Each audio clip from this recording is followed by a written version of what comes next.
And we are back on the WHHI-TV Daily News. With me now is Russell Rogers, and he is the Deputy Fire Marshal with Hilton Head. Thank you for being here today. Absolutely, my pleasure. So as we're heading into the holidays, and actually had some really cold weather this week, kind of a little bit earlier than usual, we had lots to talk about. So let's start first with cold weather and what we should be aware of when it comes to heating our homes and making sure smoke detectors are working and all those good things. Yeah, so absolutely. This is just a good reminder that fires increase during this time of year for many reasons, but we need to make sure we have working smoke alarms. So your smoke alarm should be less than 10 years old. You should push the button to test them, make sure they're working. We'd like for them to be interconnected and make sure that you can hear them in your bedrooms.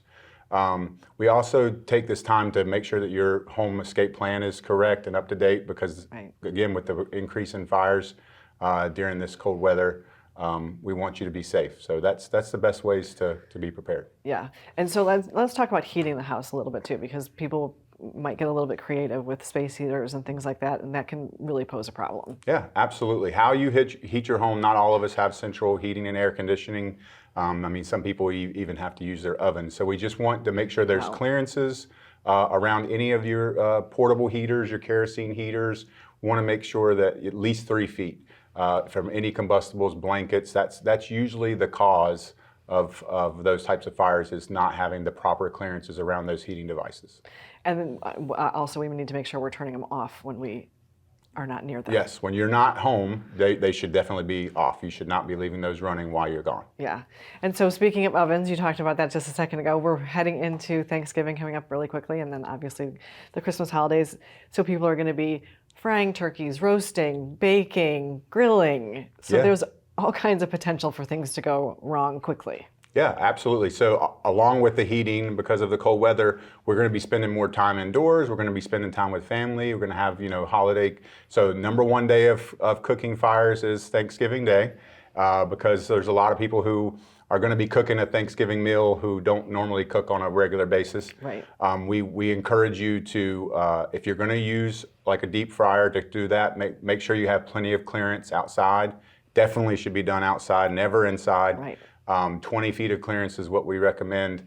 But there's also other alternatives because there's a lot of injuries with deep frying turkey. So there's now electric fryers or air fryers that work very well. Okay. And so that risk is definitely decreased.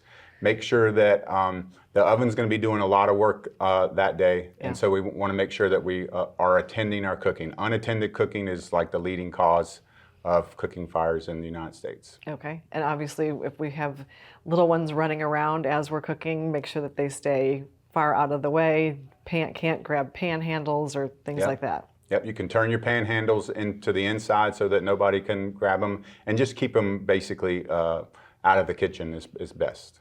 And then once we kind of transition from Thanksgiving and we're moving into decorating for the holidays, some people have already done that, but lots of lights going up, lots of maybe outlets that could be overburdened because of those lights being plugged in. What are some things we need to worry about for that? Yeah, and so very good. We're at Station 3 already getting our Christmas lights ready to be turned on in the next couple weeks. But with LED technology, the lights now they're not as high of a draw. So we're seeing a decrease in those types of incidences, which is good. Yeah. But if you do use what I would consider incandescent bulbs, the big, bright, that they get hot when you touch them, then you want to make sure that you're not overloading them, not plugging more than whatever the manufacturer's recommendations are into each other, and you're keeping them away from combustible leaves and other combustible items to prevent them from short-circuiting. Yeah, and so in my notes here it says, and you kind of mentioned that this is when the majority of fires happen, during this time of the year. I think we've touched on a lot of things to keep people safe. Is there anything else you want to leave them with before we end today? No, I mean, the #1 way to make sure you're safe in your home, more than 80% of fire deaths occur in the home. So we're very safe when we're in the restaurant, we're in the the grocery store, we're at school, we're very, very safe because we have all these protections, but we tend to get complacent when we're at home. So the #1 way to prevent that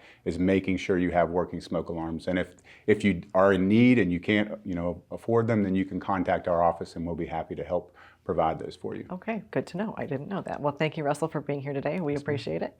And there's a lot more to come, so don't go away.